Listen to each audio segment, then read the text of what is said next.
So I did 5 years in prison. I've been on the streets 5 years now. They refused to, Florida Department of Corrections refused to fix my hip and my knee when I was locked up. They kept taking x-rays telling me there was nothing wrong with me, but yet I was walking with a cane to get the chow and was in a lot of pain, and it was getting worse. When I got out of prison, I could walk. For the last year and a half, I've been in a wheelchair. I can walk, but it's painful, and I can't walk long, and I can't stand long. Okay, Billy, where you from and how old are you? I'm 54. I'm from Carroll City, Miami, and I grew up in Fort Pierce, Florida. Fort Pierce, Carroll City, tough neighborhoods. Yeah. Billy, tell me a little bit about your upbringing, your parents. Well, my mom and dad divorced when I was like 4 years old. I had an older brother and an older sister. My sister was 8 years older than me. My brother was 4 years older than me.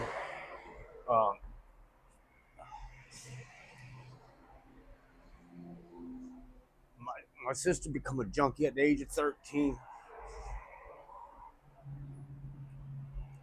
And I followed in her footsteps.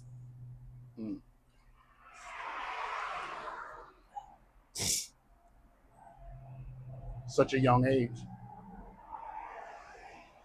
I smoked my first joint of marijuana and my first cigarette at 7 years old. I started my first line of cocaine at 9 years old.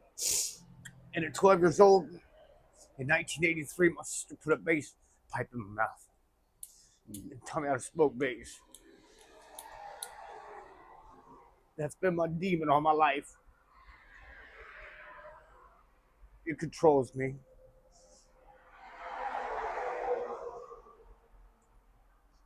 Billy, I've had 2 or 3 years clean here and there, but I always end back with that demon.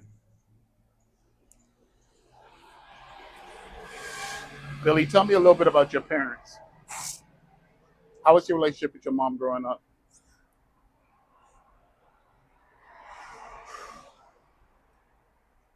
My mom was my world. My mom was everything. She was my mother, my father, my confidant, my best friend. She worked her ass off, 2 jobs sometimes, to pay the bills and take care of 3 kids by herself.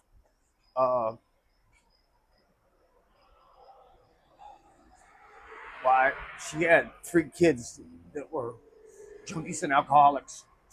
She married three alcoholic men after my father. She was married 4 times. My stepfathers were abusive. Used to beat me like a man when I was 7, 8, 9, 10 years old. When I first smoked my first joint, it was my escape. I didn't have to think about the pain and the misery of being beat all the time, being mistreated by my older brother. So I was like a drug addict, just ready for the making. And when I smoked my first hit of bass rock at 12 years old, I was instantly addicted. Instantly. I remember hiding from my mom because I knew I was doing wrong. My mom didn't figure it out until I was 14, and I got arrested for armed camp burglary, breaking into a house at 3 o'clock in the morning to get more drugs because I was so strung out. And I went through a rehab. Was put on probation until I was 18 years old, and continued to use drugs and alcohol. And I was a very good manipulator, and I had my probation officer completely fooled into believing that I was staying clean and sober. But the whole time I was smoking crack, smoking marijuana, drinking. By the time I was 12 years old, I could drink 10, 12 beers easy. By the time I was 12, 13 years old, it was nothing for me to smoke a quarter ounce to a half ounce of reefer in a day sometimes. At 13 years old, I had a $200 to $300 a day crack habit. And the only way that I could supply that crack habit, well, it was base rock, they call it crack now, uh, was by selling crack, stealing, breaking in businesses, breaking in cars, uh, stealing bicycles, whatever. Whatever I could make my next $10, $20. Um, and I hated doing it because I wasn't raised like that.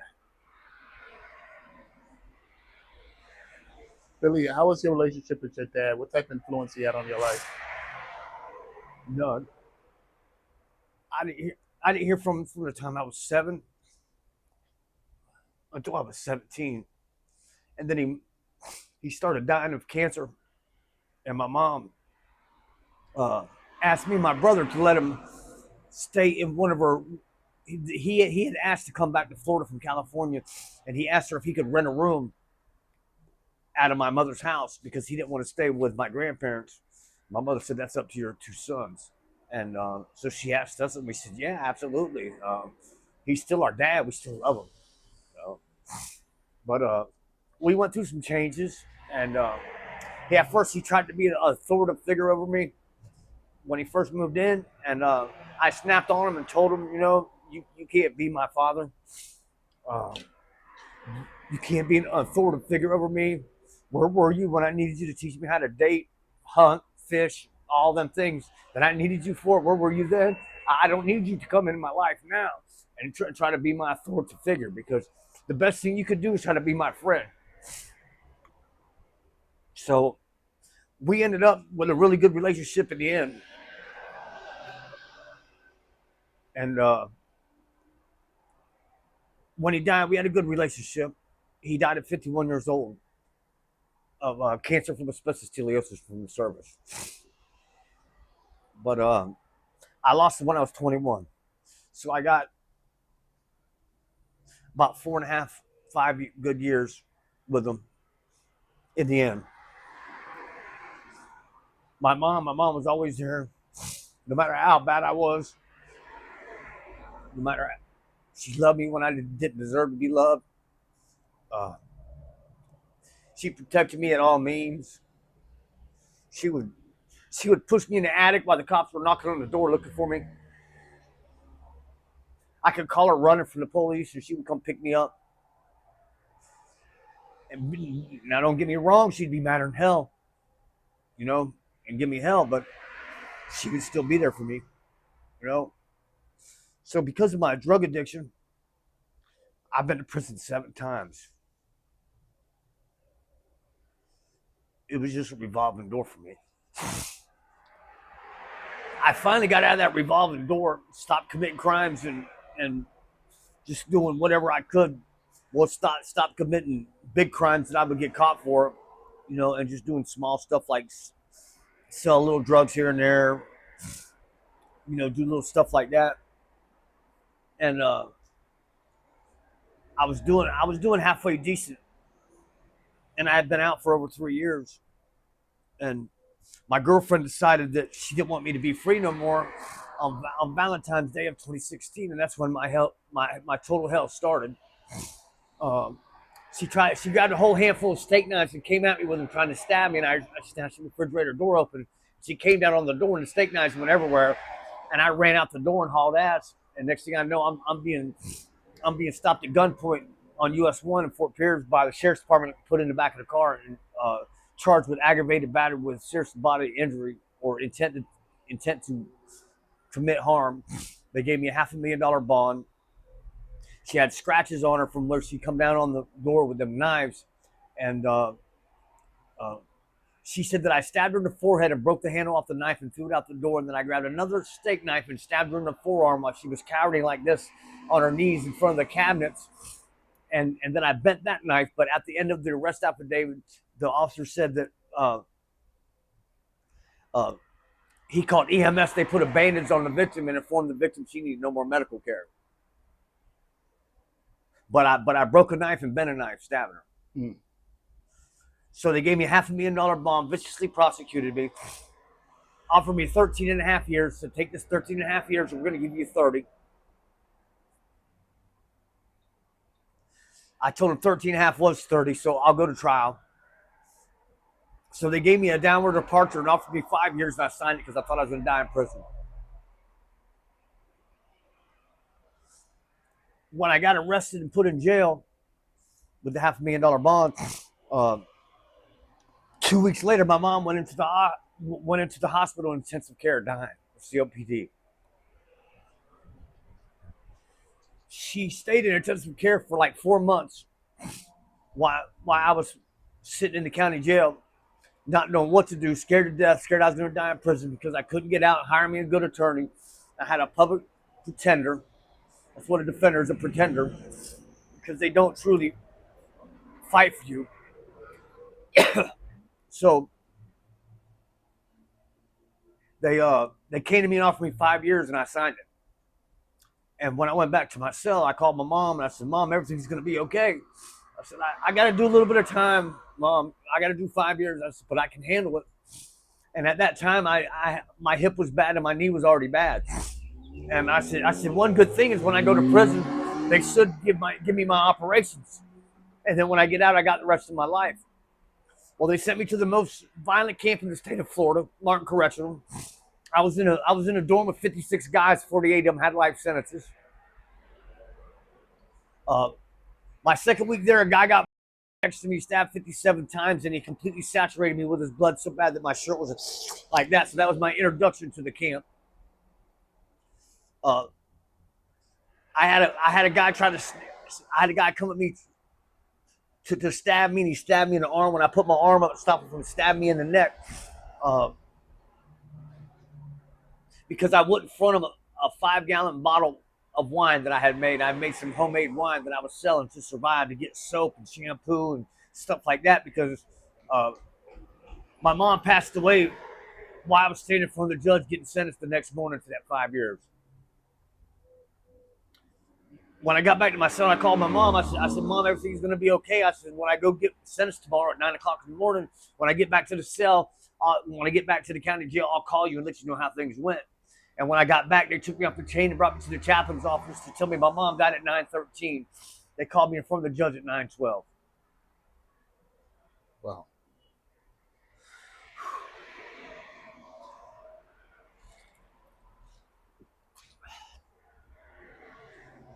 So I have one living relative, my brother. And I hit him in the head with an iron skillet about 3 months before I went to jail because he was abusing my mama. And I told him I wasn't going to let him abuse my mom at the end of her life like that. And he had been living with my mom since 1996 until 2016. Hardly ever working, maybe a week or two a year. And then when he did work, he'd just blow his money on drugs and alcohol. Wouldn't help my mama. So she took care of him for 20 years until she passed away. And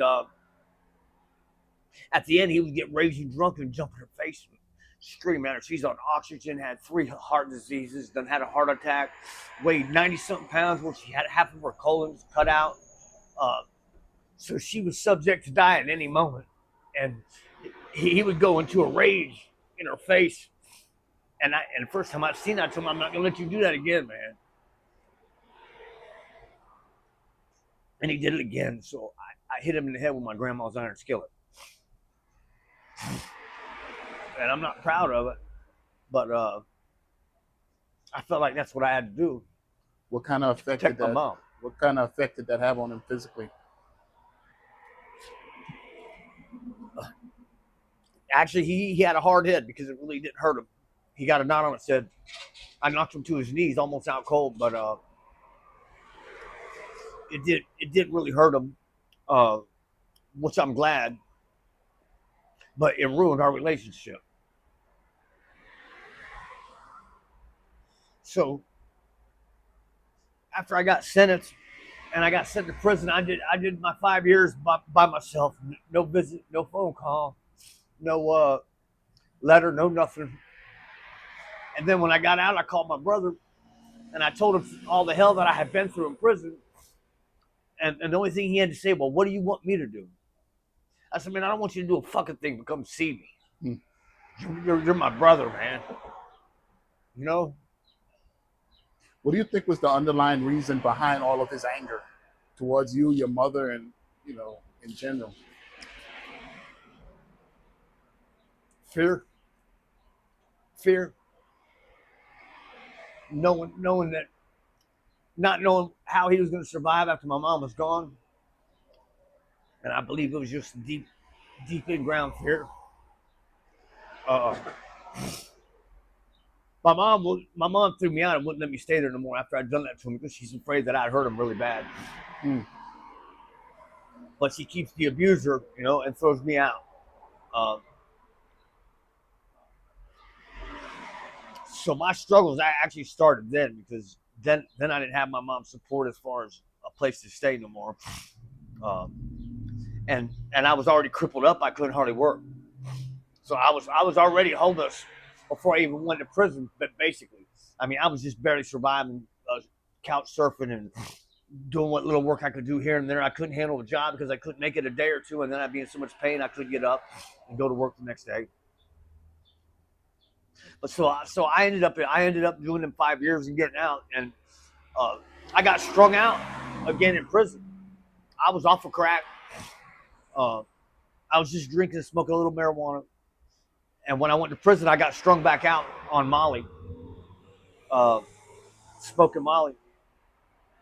And when I got out of prison, I put a needle back in my arm, started shooting Molly, and was staying with the only place that I had to go to was some friends of mine and their mothers, two brothers and a sister that I grew up with ever since I was like 7 years old. Every one of them was on the needle. Every one of them's significant other was on the needle, um, and they were staying in. Their mother had a 3-bedroom house, so the house was packed, and she let me stay in the kitchen on a mattress on the floor in the kitchen so that I had some place to stay. Mm-hmm. But I got strung out so bad, and I went down to 118 pounds. I looked at myself one day in the mirror, and I was like, man, I'm dying, man. I'm dying. So I left and went to rehab and got off the needle again. How did that work out for you? Well, I had a I thought I was going to be able to get off the streets and get my life right. I went to Salvation Army rehab, and I did almost 4 months of the 6-month program, and my hip got so bad that I couldn't make it to work no more. And it was 2 days before Thanksgiving. I woke up and I couldn't hardly walk, so they gave me some crutches, and I took the bus to the hospital. And when the hospital gave me all X-rays and MRIs, and then what else did they do?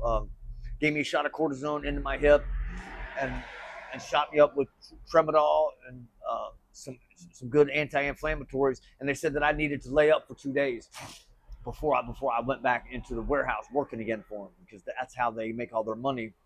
Mm-hmm. The guys in the rehab run their whole operation as far as the thrift stores go. Mm. They pick up some guys pick up the stuff, other guys sort it, other guys hang clothes, well, whatever. Right. So when I went back, I told him, I said, well, the doctor said that I needed 2 days off. I said, but essentially it's really only going to be 1 day because we already got Thanksgiving off. And he says, well, if you don't go to work tomorrow, you got to leave. Wow.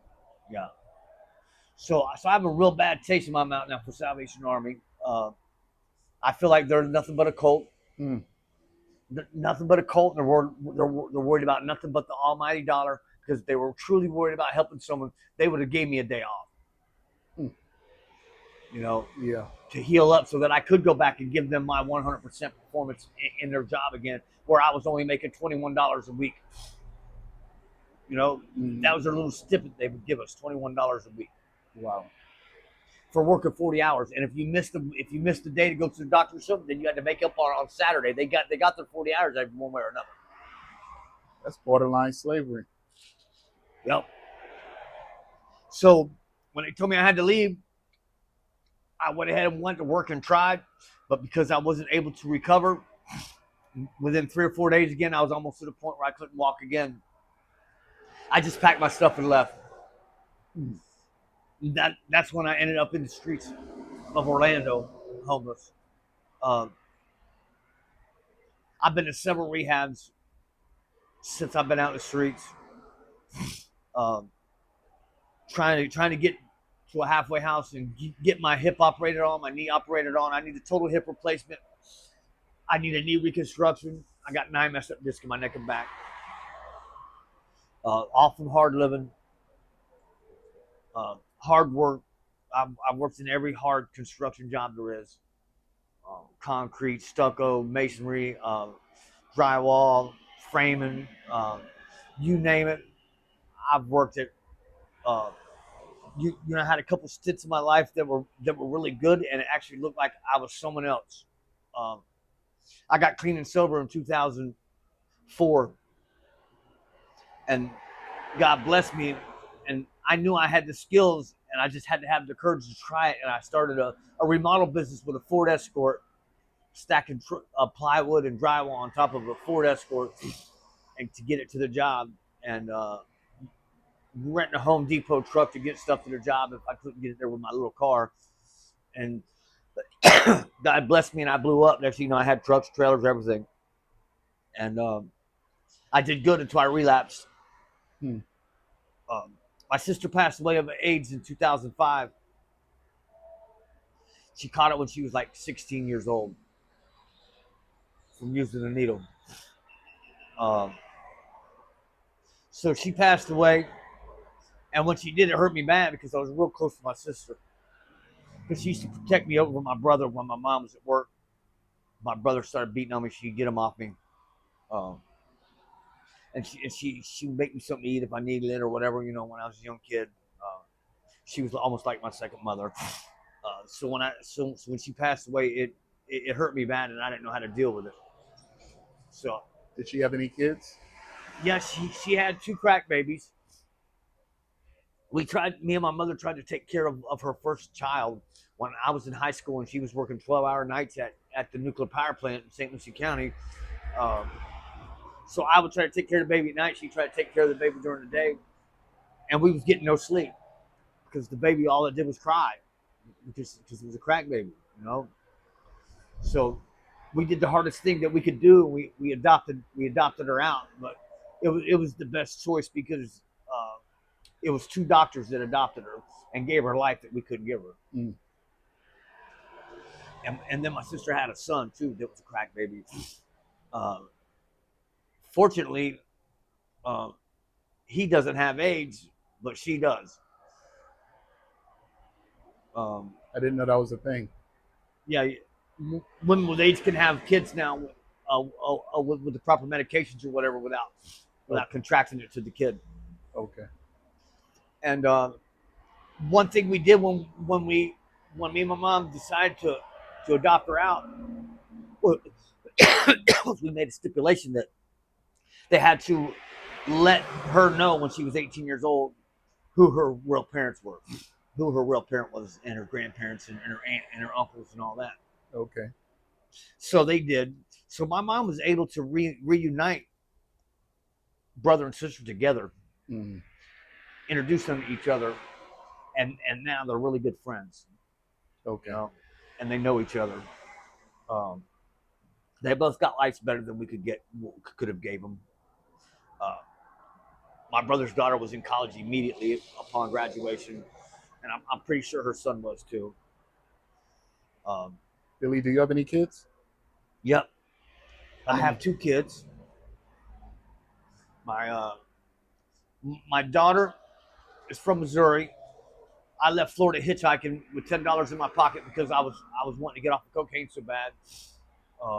I just left, and I ended up in Missouri with a friend of mine in Malden, Missouri, in the Boot Hill, Missouri, with a friend of mine that had lived in Fort Pierce and then went back home. So when I left hitchhiking, I ended up at his place, and I met this girl, and we were dating, and I got her pregnant and didn't know. And I left and went to Denver.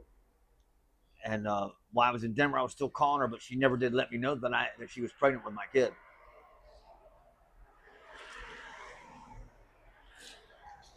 So I ended up leaving Denver and going to Texas. Then I left Texas and come back to Florida. When I got back to Florida, I ended up in trouble and got sent to prison. While I was in prison, or no, not that time. I done got out of prison, was back in prison the second time. Missouri child authorities contacted me and said that they wanted to do a DNA test to see if this was really my kid. And I said, absolutely, I want to know. And I took a blood test, and then I got out of prison like 90 days, 120 days later, and they never informed me. They never informed me that that it was my child before I got out of prison. So I was like, wow, man, so it wasn't my child. They waited until 2.5, 3 years later when I was in prison again, and my daughter's mom was getting subsistence from the state, food stamps and stuff like that. So they waited until it was costing them to contact me and let me know that I had a child. It really pissed me off because my child was almost 4 years old before I knew for a fact that it was my child. Wow. So, me and the girl had no problems when we was together. So when I got out of prison, I went up to Indiana. She had moved to Indiana from Missouri, and I went up there to try to make our relationship work. And we had changed totally. We weren't compatible no more, and it didn't work. I ended up coming back to Florida. But unfortunately, because of my drug addiction and staying in and out of prison and trouble, I haven't been no part of my daughter's life or my son's life, and it hurts, man. It gives me a lot of guilt. My son came later, 1999, New Year's of 1999, and my daughter's from New Year's Eve and Christmas Eve are my two kids' birthdays. But yeah, my son came later. He was planned, and then after I got his mother pregnant, we were both in recovery at the time. Matter of fact, going to 12-step meetings, and I opened the bathroom door, and there she sat on the toilet smoking crack, which is my demon. I relapsed with her. Didn't even know she was pregnant with my child yet, and we were relapsed smoking crack. Wow. And then when I found out, I told her, I said, you better not have my child as a crack baby. I swear to God, or something really bad's gonna happen. So she did clean up and have my kid, that wasn't a crack baby, but she let me see him when he was newborn and hold him in the hospital. She didn't even tell me when she was in labor or nothing. She calls me later after the birth. She lets me hold him and all that, and she hid him from me for the rest of my life. Now I haven't seen him since he was a newborn. She cut off all ties and contacts with me. Changed her phone number. Changed her business address. Changed her home address. I think she even took the business out of her name because I had a detective try to find him at one time.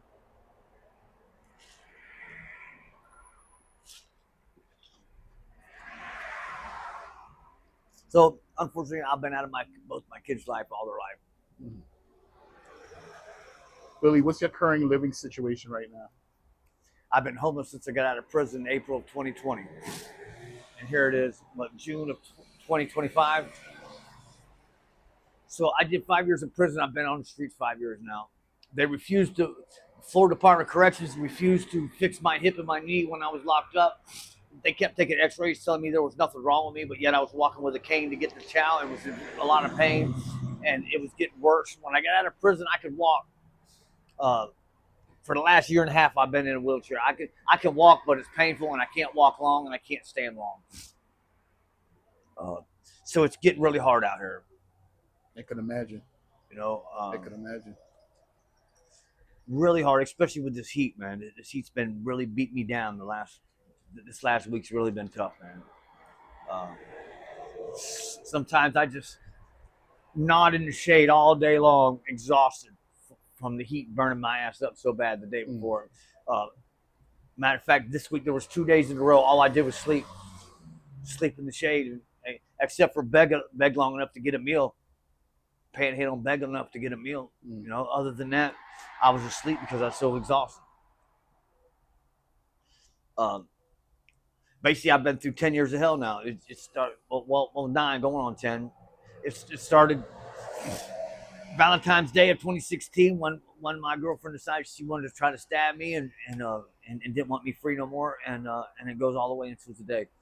I did them 5 years in prison, and it's ironic that I can't stand a man that abuses a woman. I've never touched a woman in my life. I've never so much as slapped a woman, pushed a woman, done anything to a woman, because I used to watch my mom get beat in front of me, and I'd pick up lamps and broomsticks and stuff like that and hit my stepdad with it and take off running to get him off my mother.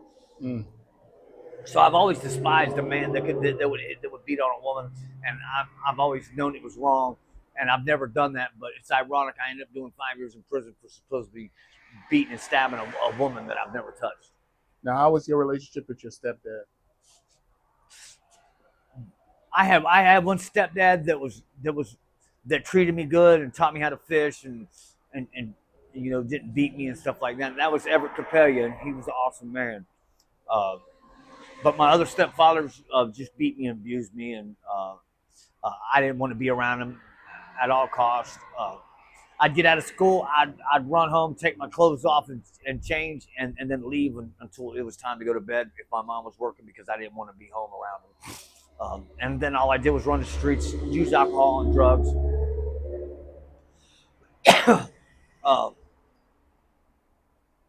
But it was ironic. My mom was the only sane one in the whole household.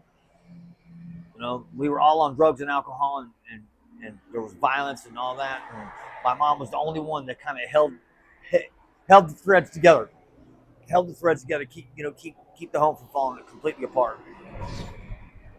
But I was thrown out at 13 years old by my stepdad. I come home from school, and he jammed a pile of brown paper sacks in my face and said, "Pack your stuff and get out. Me and your mom talked to you, and we're throwing your ass out." Wow. And I believed him, so I packed my stuff and left. And then about 3 months later, I stopped going to school, and I would mow grass and rake yards or do whatever I had to do to make a little money. And I had a friend that his mother let me stay with them. He was my best friend, Daryl Atwood. And so when he went to school, I went and made money.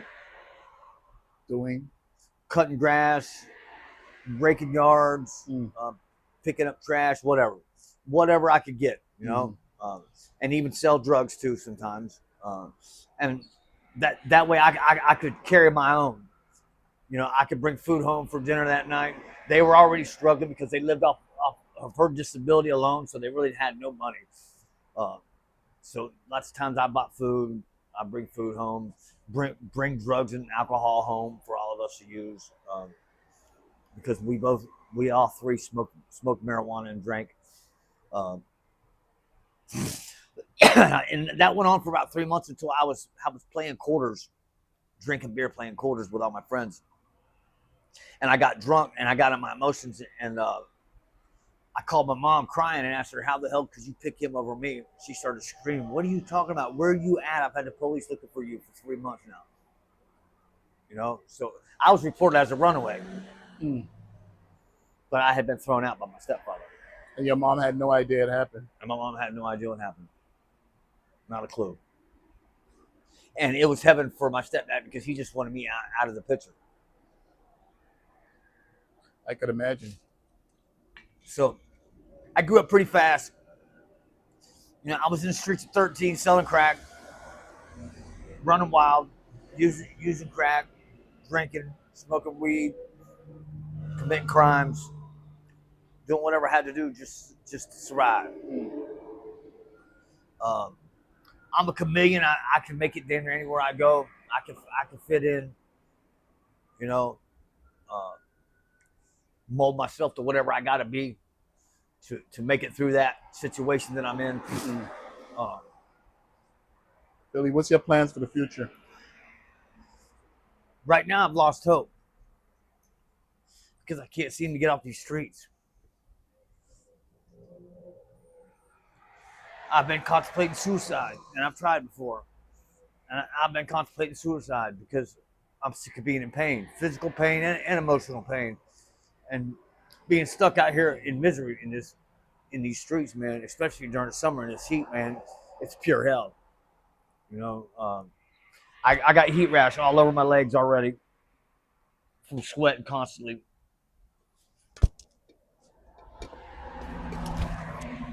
Now, have you ever tried seeking some type of professional help?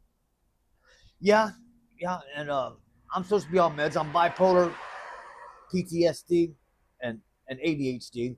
Have you been taking your Um, meds? I haven't been taking them lately. You think I that could probably be the should. reason of those thoughts? It could be.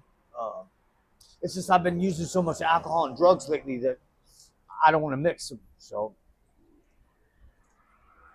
I don't know. It's like damned if I do and damned if I don't. That's what it sounds like. I know. I know I'm sick of being out here in these streets on drugs and alcohol. I know that. Um, I had an opportunity and I relapsed. Um, my rent was paid up for almost 3 months at a halfway house uh, after going through detox, and I was actually able to finally get a job working at a telemarketing company, and they were crooks, and they told me that I was going to get paid one thing, and then when it come time to get my paycheck, it was like $300 something less than what they told me I was going to be making. Hmm. And I got very discouraged and relapsed. I was like, man, I'm trying so hard to get stable and get into a place to stay and be able to pay my own rent so that I can get my surgery, because I've had 3 different orthopedics refuse to operate on me because I'm homeless.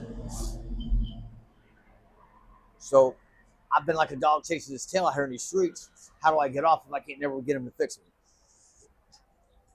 I've done construction work all my life, and I went to air conditioning, refrigeration, and heating tech school in Department of Corrections in prison, which gave me my trade. Um, And you're certified in HVAC? so I'm certified in HVAC. I'm an HVAC tech. I've done tech work. I've done duct work. I've done flex duct. I've done hard duct. I've done startups. Um, so I have knowledge where I can make good money, and I can do almost anything to a house: hang windows, doors, paint, trim, put in toilets and vanities and stuff like that. But I can't do it now because I'm so physically disabled. Um, so it's tough, man. It's really tough. I want to be self-sufficient. I want to be able to pay my own rent. I want to be able to be up these streets, but I don't see a way to do it. I don't see a way out, man. I really don't. Unless I can find some kind of a job where I can sit down, and it ain't gonna be in construction. That's for sure. Billy, how hard of a grasp does the drugs and alcohol have on you? You seem like a very intelligent person. You seem like you're straight headed. Why not just quit the drugs? What is it about it that's causing you to continue doing what you're doing? I don't know, man. I don't know. There's just something in me that always brings me back to drugs and alcohol. Um, it's like I'm a self sabotager, and I don't feel right unless there's chaos in my life. Mm. Things will be going all great, and that's when I'll pick up. Mm. Or something bad will happen. You know, why I'm trying real hard to get ahead, and when it does, it just gives me the fuckets, and I go back to using drugs and alcohol. And I'm in a vicious cycle, and it's killing me. It's killing me. I don't even know how I've made it this far. I don't know how I've made it out here in these streets for 5 years. Are you a spiritual person? Yeah. Yeah, and I believe in God, Jesus Christ. He's my Lord and Savior. Uh, I know I'm alive because of Him. Mm. I've OD'd several times. Should have been dead. I had some girl put fentanyl in my beer when I first got homeless in Orlando. And I woke up in intensive care with my lungs 80% full of pneumonia, almost dead. The doctor said he was almost about ready to give up on me ever making it back, and I came out of it. And then I wrecked my bicycle one night into the median on a major thoroughfare in Orlando, and I drugged myself to the bench on the side of the road where the bus came, and I was pretty stuck. I was just pretty much stuck there because I was in such bad pain and messed up from the accident that I couldn't walk. And a guy come up and said, "Here, man, just take one little key bump of this fentanyl, and it should get you up so you can at least walk and make it back to where you sleep and all that." I took one key bump. I woke up in the hospital, intensive care again. Wow. It put me out, almost killed me again. I've OD'd 3 times now, but somehow God just won't let me go. And I've even cussed God and said, "What? You just want me to be miserable for the rest of my life, don't you? You just want me to be stuck in this cycle and miserable for the rest of my life. You don't want to give me no reprieve." But I mean, it's been one. My life has been one hell of a ride, man. I've lived in several states. I've been like I said, prison 7 times. I've ran the streets in many big cities. There's no reason why I should even be alive today. I think you have a purpose. I think so too. What that is you'll have to figure it out. Yeah. All right, Billy. This was a wonderful interview. I appreciate you letting me get a little insight on your life and how things are. And hopefully we could do a part 2 in the future and get a little more in depth and fill in those gaps. Absolutely. Throughout your life. I appreciate the time, though. Yep. Thank you.